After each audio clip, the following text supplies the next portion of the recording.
नमस्कार दोस्तों।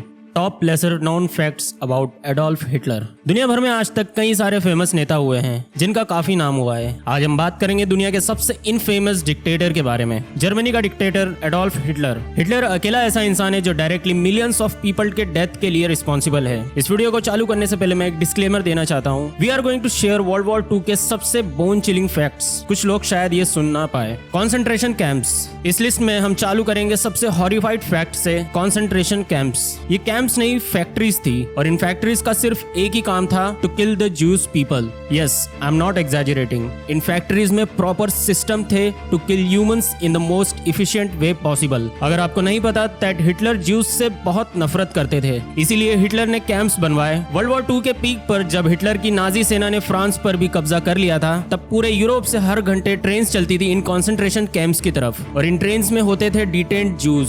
पूरे जर्मनी और ऑस्ट्रिया में तब तक कई कॉन्सेंट्रेशन कैंप्स इंस्टॉल कर दिए गए थे, और वो भी इसी तरह की ट्रेन्स की पटरियां वन वे सीधे इन कैंप्स के अंदर जाती थी। Then poison the detainees. Nazis ने बच्चों को तक नहीं छोड़ा। इनमें से कुछ कैंप्स के पास फैमिलीज रहा करती थी, जिन्होंने वर्ल्ड वॉर 2 खत्म होने के बाद इंटरव्यूज में बताया कि हर रात उन्होंने अनगॉडली गैस स्मेल आती थी जो कि उन कैंप्स की चिमनीज से निकलती थी। And you will be shocked to know, ये उन पॉइजन डेड बॉडीज की बर्निंग स्मेल थी। और यही नहीं, जब नाजी सेना ने वर्ल्ड वॉर के अंत को आते देखा, तब उन्होंने इस फैक्ट्री की वर्किंग प्रोसेस 4 टाइम्स तक बढ़ा दी थी। इतना कि कुछ कॉन्सेंट्रेशन कैंप्स में चिमनी 24 आवर्स धुआं निकाल रही थी। Through concentration camps, Hitler more than 6 million Jews की डेथ के लिए रिस्पॉन्सिबल था। Times man of the year, दुनिया की सबसे फेमस मैगजीन टाइम्स, जो अभी भी कुछ इस तरह के रिवॉर्ड्स दे रही है। ये किताब टाइम्स मैगजीन ने हिटलर को 1938 में दिया था, बट उस वक्त टाइम मैगजीन ने भी सपने में भी नहीं सोचा होगा कि जिसे वो मैन ऑफ द ईयर दे रहे हैं, वो इंसान एक साल बाद, दैट इज 1939 में वर्ल्ड वॉर 2 स्टार्ट कर देगा and will be responsible for the death of millions of people.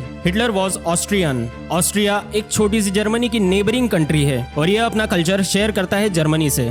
अप्रैल 1889 में हिटलर का जन्म ऑस्ट्रिया में हुआ था, बट आपके मन में यह सवाल आ रहा होगा कि हिटलर तो एक कट्टर जर्मन नेशनलिस्ट था, और ऑस्ट्रियन होकर जर्मनी के लिए इतनी लॉयल्टी कैसे आई? इसका जवाब है लेपोल्ड पोइट्स, हिटलर का स्कूल टीचर, जिसे टीचिंग्स लेने के बाद Hitler grew hate against then Austria Hungarian empire, और साथ ही साथ जर्मनी के प्रति भी लॉयल्टी बढ़ी। पार्टिसिपेट इन वर्ल्ड वॉर 1, जिन्हें नहीं पता है, 1914 से 1918 तक वर्ल्ड वॉर 1 हुआ था, और वो वॉर भी जर्मनी और अदर यूरोपियन एम्पायर्स के बीच में लड़ी गई। हिटलर उस वक्त जर्मनी में अपने फील्ड पेंटिंग के करियर से जूझ रहा था। जब 1914 में वर्ल्ड वॉर चालू हुआ, तब हिटलर ने भी जर्मनी आर्मी में अपना नाम लिस्ट किया। ये हिटलर के लिए एक अपॉर्चुनिटी थी to show his love towards Germany. Hitler ने ट्रेंसेस में भी सर्व किया, जिसमें वो एक मैसेंजर का काम करते थे, और आपको जान के हैरानी होगी कि वर्ल्ड वॉर 1 में एक मैसेंजर की लाइफ एक्सपेक्टेंसी सबसे कम थी, क्योंकि एनिमी के लिए सबसे पहला निशाना एक मैसेंजर ही होता था, to block the communication between the command post and the front soldiers. और इसी दौरान हिटलर भी कई नियर डेथ सिचुएशन से बाहर आए। सोचिए कि कैसे दुनिया के कुछ मोमेंट्स इतने इंपॉर्टेंट हैं, जो अगर हुए होते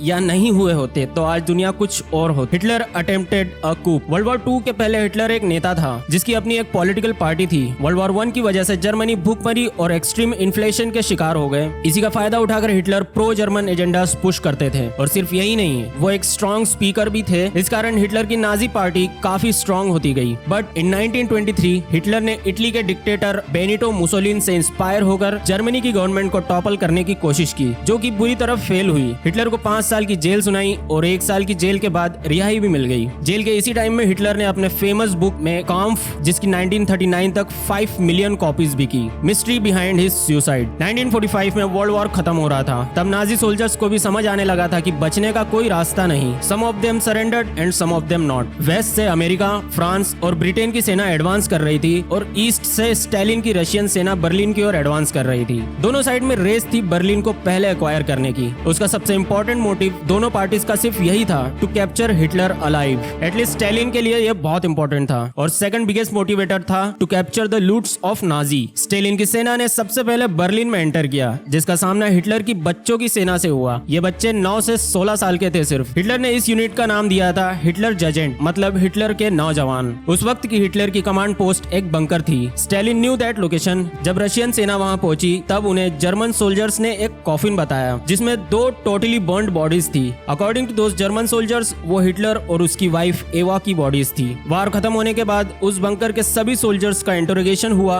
और सभी के हिसाब से Hitler took his own life और उसके सोल्जर्स ने उसकी बॉडी जला दी ताकि हिटलर का हश्र मुसोलिनी जैसा ना हो। Of course according to some conspiracy theories Hitler दूसरी नाजी सोल्जर्स की तरह अर्जेंटीना भाग गया था। कई लोगों ने हिटलर की साइटिंग्स का दावा भी किया था in Argentina, but there is no conclusive proof. आज के वीडियो के लिए इतना ही। अगर आपको आज का ये एपिसोड अच्छा लगा हो तो कमेंट्स में जरूर बताइएगा, क्योंकि हिटलर का हम सेकंड एपिसोड भी बनाएंगे and also other Nazi war criminals के बारे में भी बात करेंगे। And also if you like हम एक डेडिकेटेड वर्ल्ड वॉर 2 सीरीज पर भी बना सकते हैं। Thank you.